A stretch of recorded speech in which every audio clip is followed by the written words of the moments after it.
요한복음 12장. 예수님께서는 파스카 축제 엿새 전에 베타니아로 가셨다. 그곳에는 예수님께서 죽은 이들 가운데에서 다시 일으키신 라자로가 살고 있었다. 거기에서 예수님을 위한 잔치가 벌어졌는데 마르타는 시중을 들고 라자로는 예수님과 더불어 식탁에 앉은 이들 가운데 끼어 있었다.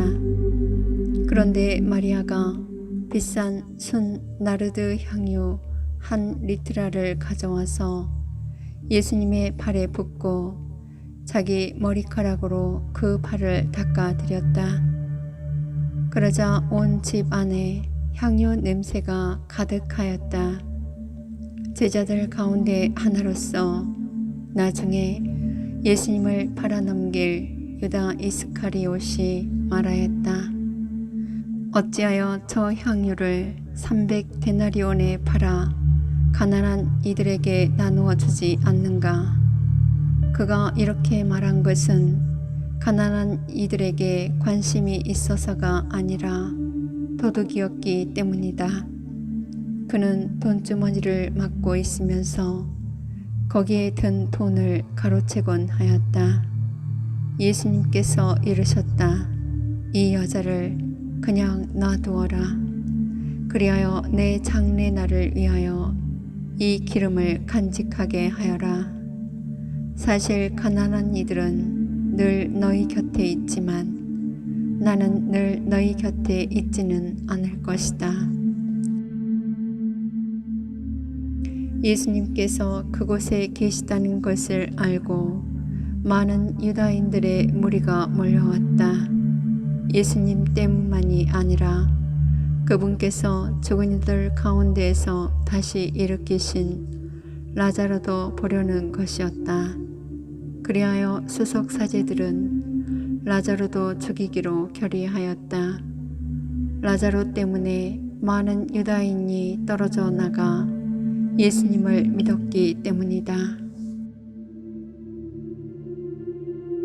이튿날 축제를 지내러 온 많은 군중이 예수님께서 예루살렘에 오신다는 말을 듣고서 종려나무 가지를 들고 그분을 맞으러 나가 이렇게 외쳤다.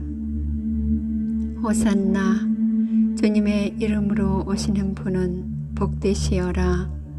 이스라엘의 임금님은 복되시어라. 예수님께서는 나귀를 보시고 그 위에 올라 앉으셨다. 이는 성경에 기록된 그대로였다. 딸 시온아, 두려워하지 마라. 보라, 너희 임금님이 오신다. 어린 나귀를 타고 오신다. 제자들은 처음에 이 일을 깨닫지 못하였다. 그러나 예수님께서 영광스럽게 되신 뒤에 이 일이 예수님을 두고 성경에 기록되고 또 사람들이 그분께 그대로 해드렸다는 것을 기억하게 되었다. 그리고 예수님께서 라자로를 무덤에서 불러내시어 죽은 이들 가운데에서 다시 일으키실 때에 그분과 함께 있던 군중이 그 일을 줄곧 증언하였다. 군중이 이렇게 예수님을 맞으러 나온 것은 그분께서 그 표징을 일으키셨다는 말을 들었기 때문이다. 그러자 바리사이들이 서로 말하였다. 이제 다 글렀소. 보시오. 온 세상이 그의 뒤를 따라가고 있어. 축제 때 예배를 드리러 올라온 이들 가운데 그리스 사람도 몇 명 있었다. 그들은 갈릴레아의 베사이다 출신 필립보에게 다가가 선생님, 예수님을 뵙고 싶습니다 하고 청하였다.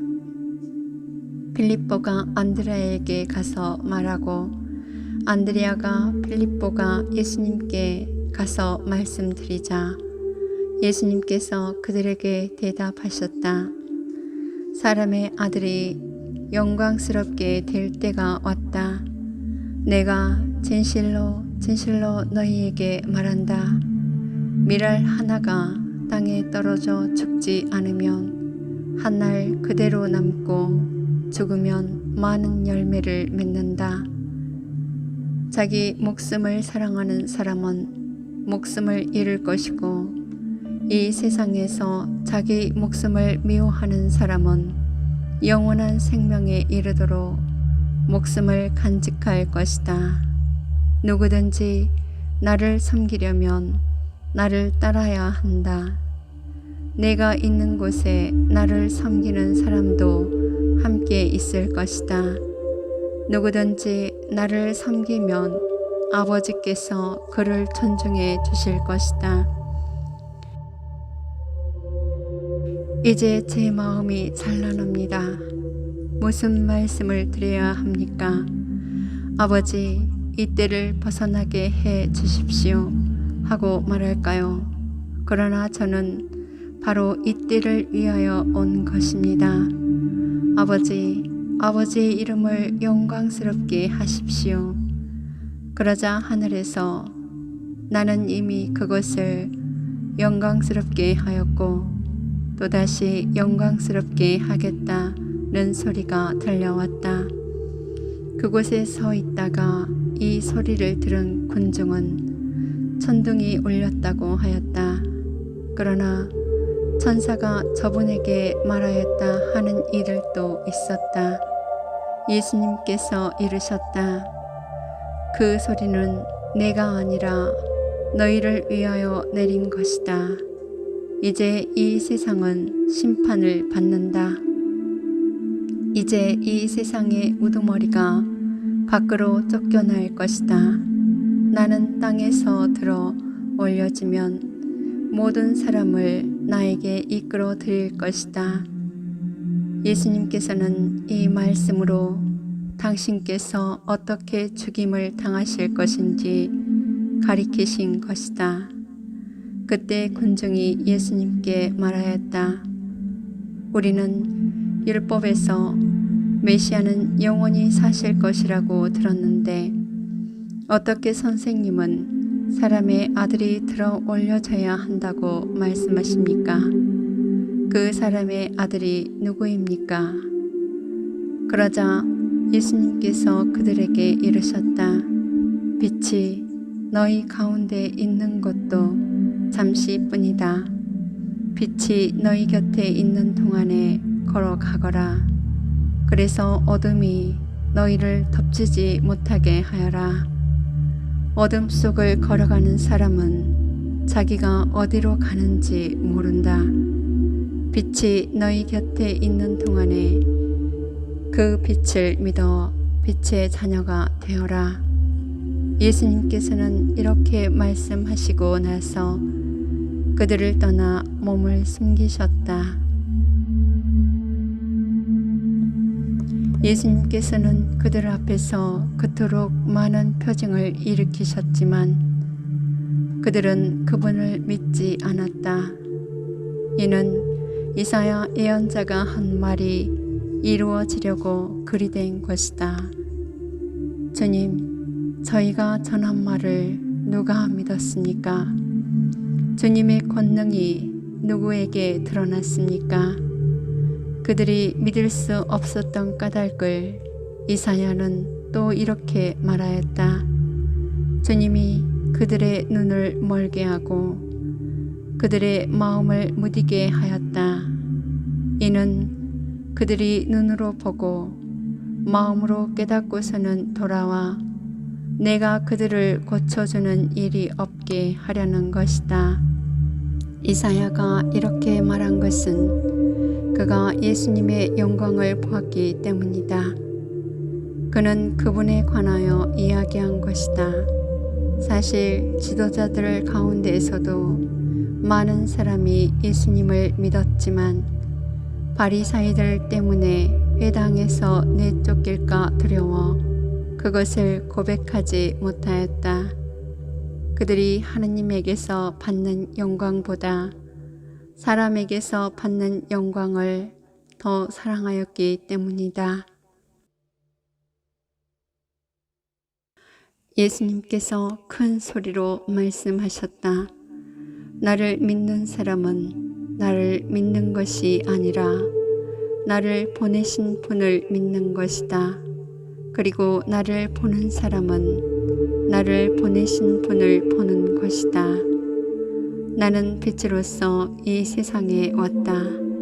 나를 믿는 사람은 누구나 어둠 속에 머무르지 않게 하려는 것이다. 누가 내 말을 듣고 그것을 지키지 않는다 하여도 나는 그를 심판하지 않는다. 나는 세상을 심판하러 온 것이 아니라 세상을 구원하러 왔기 때문이다. 나를 물리치고 내 말을 받아들이지 않는 자를 심판하는 것이 따로 있다. 내가 한 바로 그 말이 마지막 날에 그를 심판할 것이다.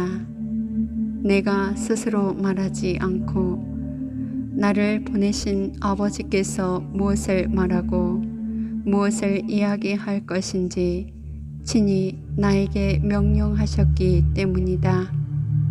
나는 그분의 명령이 영원한 생명임을 안다. 그래서 내가 하는 말은 아버지께서 나에게 말씀하신 그대로 하는 말이다.